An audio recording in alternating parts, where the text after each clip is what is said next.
সম্মানিত দর্শক শ্রোতা, আসসালামু আলাইকুম। আজকের বিষয় এই ঈদের রাতে, গভীর রাতে এই ডক্টর মোহাম্মদ ইউনূস একটা দুঃসংবাদ পেয়েছে, আর সেই দুঃসংবাদে তিনি বিচলিত। সেই বিষয়ে সংক্ষেপে আপনাদের সাথে শেয়ার করছি। দেখেন, ডক্টর মোহাম্মদ ইউনূস যখন শপথ করেছে তখন আমি একটা ভিডিওতে বলেছিলাম ডক্টর মোহাম্মদ ইউনূস 29 সালের আগে নির্বাচন দিবে না।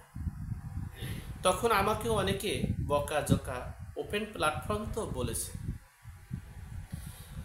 কিন্তু আমি এটাও বলেছি যে 29 সালের আগে নির্বাচন দিবে না, কিন্তু এটা তার মনের বাসনা। বিএনপি যদি সক্রিয়ভাবে নির্বাচনের দাবি করে তাহলে তিনি টিকতে পারবে না, তাহলে তার এই পদ হারাতে হবে। সেটা কিন্তু প্রকাশ্যে চলে আসছে। আপনারা দেখেছেন, এই অনলাইন অ্যাক্টিভিটিস পিনাকি ভট্টাচার্য বলেছেন আগামীর প্রধানমন্ত্রী হিসেবে দরকার ডক্টর মোহাম্মদ ইউনূসকে।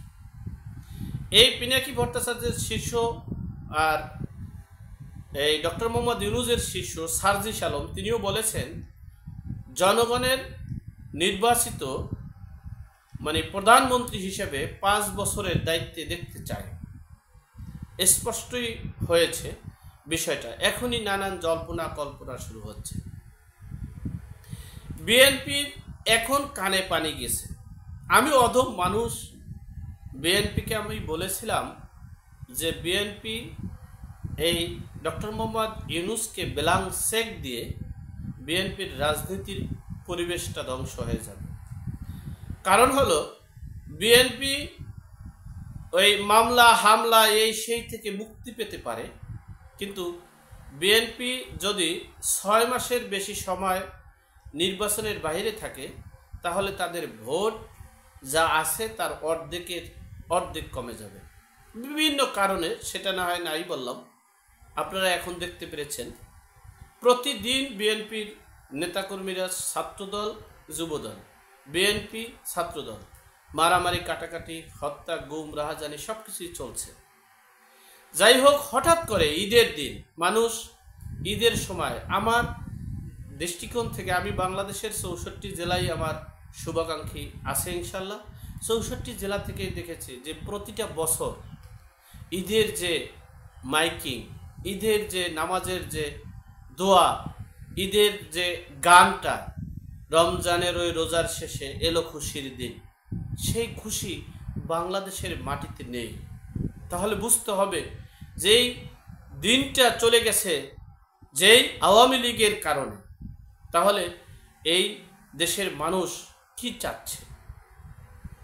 যাই হোক, সেই গভীর রাতে, সেই ঈদের রাতে বিএনপির মহাসচিব মির্জা ফখরুল ইসলাম আলমগীর তিনি বলেছেন যে এই অন্তর্বর্তীকালীন সরকার নিরপেক্ষ নয়।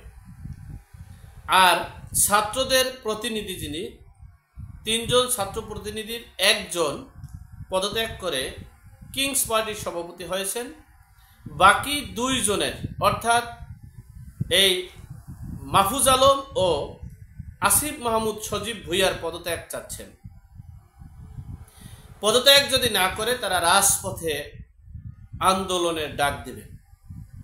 এখন বিষয় হচ্ছে এই মাহফুজ আলম এবং আসিফ মাহমুদ সজীব ভুইয়াকে পদত্যাগ করার মতো ক্ষমতা ডক্টর মোহাম্মদ ইউনূসের নেই, তিনি পারবে না, এটা 100% শিওর।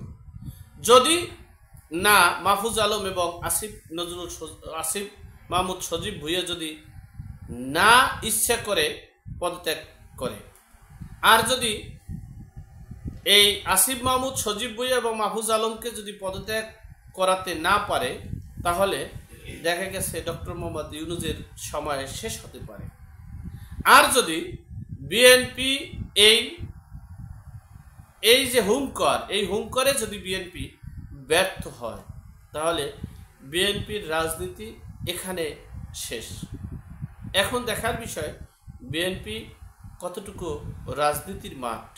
একটা হলো টাকা পয়সা কামাইলাম, মামলা শেষ করলাম, তাতে জনগণের, তাতে রাজনীতি না। রাজনীতি এমন একটা বিষয়, সেটা জনগণের ম্যান্ডেট, আর জনগণের প্রত্যাশা পূরণ করতে না পারলে সেখানে তাদের আর রাজনীতি থাকে না।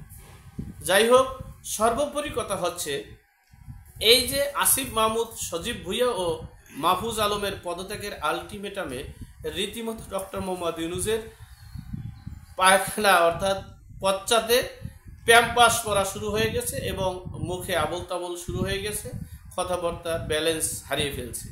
কোন দিকে হাঁটছে বাংলাদেশ? আল্লাহ আমাদের সকলের বিপদ আপদ বালা মুসিবত থেকে হেফাজত করুক, আমিন। আসসালামু আলাইকুম।